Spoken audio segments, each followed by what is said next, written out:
Thanks, Carl. Josh, after the disappointment of Lords, how keen are you to progress Australia? Yeah, you summed it up. All of us are pretty disappointed after the first test, so we've put that behind us. We've had our discussions, and we're looking forward to the second one here at Nottingham. Putting in the work, doing everything we can, rebuilding, and yeah, going hard forward into the next test. How much is the confidence taking a hit though when you lose in that test in that moment? Yeah, it's disappointing, but it's Test cricket at the end of the day. It happens. It happens to the best teams in the world as well. It happened to England, Australia, India. So just for us to happen and just how we're going to bounce back is going to be most important. And you're a team that has pedigree when it comes to bouncing back, not least against Australia in January. Can you harness that? Yeah, it's something we can look at. It happened the same time in Australia at that time, and we came back and we won the Test match. So if we can replicate that, all of us will be really happy. But it's not going to be easy again. We need to do the right things, bat for long periods of times, and take the wickets when we need to. Is it fair to say the batting is a big area that needs improvement, particularly playing here in these conditions on the pitch? It's going to favour seam as well. We don't know what's going to come, but obviously the batting didn't stick their hand up. A few of us can stick our hands up, say we got a few soft dismissals. But yeah, moving into the next test, I think that's where the key is either getting 20 wickets and obviously putting enough runs on the board for the bowlers to bowl at. But is it important not just for this series, but also for Test cricket in the West Indies that you make this a competitive series? Oh yeah, of course. For us, Test cricket is the number one priority for me, especially. I know a lot of the other guys. So West Indies back to winning ways, and West Indies winning consistently and having consistent performances is what the world wants to see, and we definitely want to see it. Shimon Joseph, how is he? We saw him struggling. Lords, is he likely to play again? Should be good, yeah. I'm guessing. I'm not part of the medical team, so I can't really comment on it. So he bowled a couple of nets today, so I'm sure he'll be all right. Thank you. Go ahead. Josh, you gave me Anderson's last test wicket. Weirdly a nice thing to be able to say, or something you brought up? I tried my hardest not to be one of his wickets, but unfortunately I got a good Jimmy seed. I told him after the game I was trying really hard. He gave a good laugh. But what a legend he is, and happy I don't have to see him again.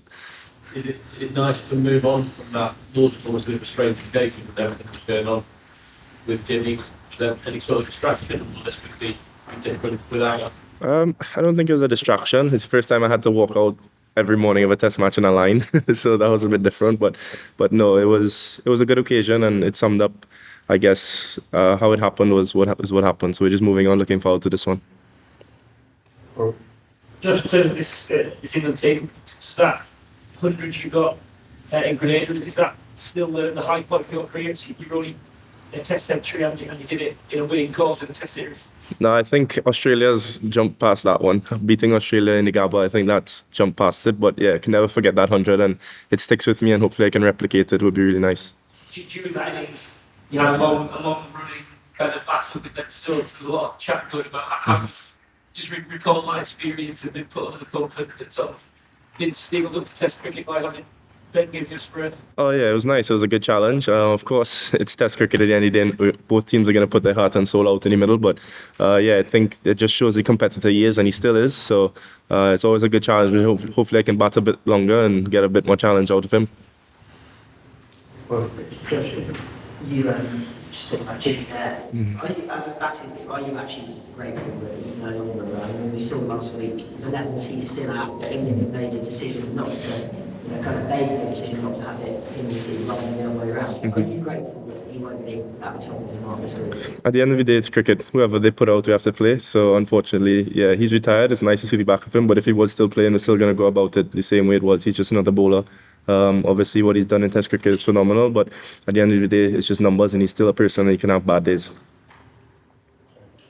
Josh, as a keeper, I think this ground particularly was a lot more on the back. I think the Test match here 2 years ago, folks said he'd never seen anything like it. How much preparation have you done for this game in these conditions that can be very unusual here?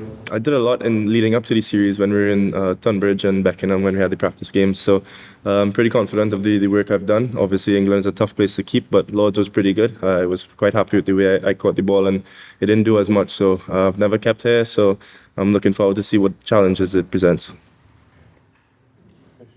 Well, Josh, you spoke before about getting together and talking about Lords.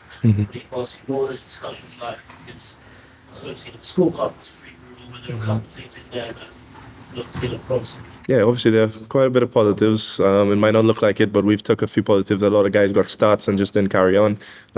We talked about soaking up more pressure and how we're going to deal with those situations if we are putting them again, not losing wickets in clusters. So it's about reminding ourselves the process and trusting that process, because all of us have a different way of going about it. But yeah, it's just about trusting our own game and making sure we get the job done. How much is it? I mean, it's, you know, it's the British weather, Mm-hmm. but it looks like you guys are still training on there despite the rain. That's been, I suppose, a bit of persistence as well this week. Yeah, we played in a bit of drizzle in Lords, and it gets a bit like this a lot of the time. So to get some practice in these conditions, it's probably going to hopefully come into our favour one point or another. But yeah, just putting in the work as much as we can.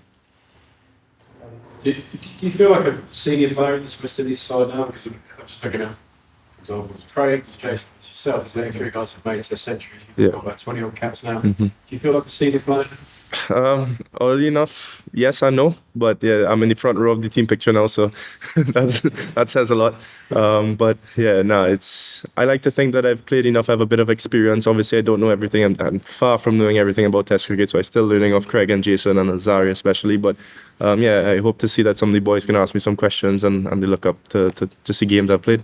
And just in terms of West Indies, England they've talked about Jimmy Anderson retiring now because they're looking ahead to the Ashes. Do you find that kind of chat when other teams talking about something that's miles away? Is that a little bit strange when you're the opponents right here in the country? Is it strange that they're talking about Ashes? No, that's their biggest fixture, I would say, of their calendar. So if they're looking forward, they're looking to groom some players and make sure that they have their team ready for then. So I don't think it's wrong of them at all, or it doesn't hurt us. I don't study it especially. It's just we still have to play the cricket. If they take us for granted, we might get a win. So or we can win the series. So for me, I take that as a favour. So if any questions on Zoom? No? Okay. Thank you very much. Thank you.